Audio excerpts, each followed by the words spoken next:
Hello everyone and welcome to another weekly market update. After the market closed on the 9th of March, today is the 11th of March, and we're looking at the big picture and the short-term picture of the overall stock market, focusing on the US because that's pretty much everything comes from there. And so we can know if we're in a bull market or a bear market, should we be in stocks or not? You know, what's the future like? It's linked into everything.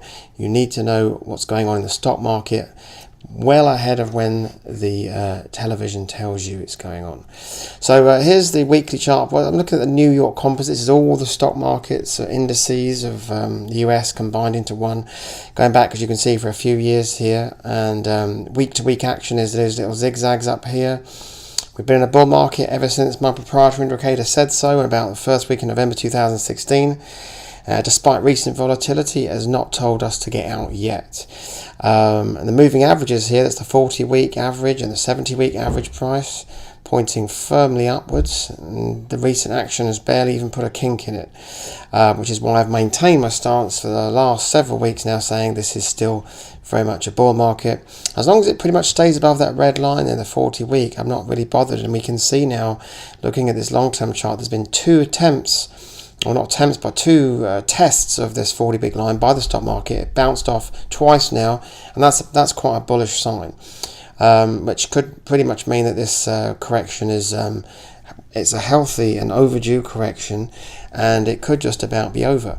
Let's look at the day-to-day chart now, zooming in a little bit.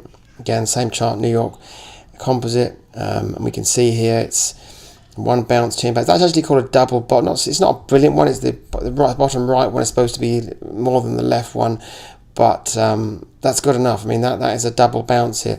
So what we're looking to see next is, and I think it looks pretty good, things are on track, and we can't say for sure, of course, but where this sort of peaks cross over like that, something like this.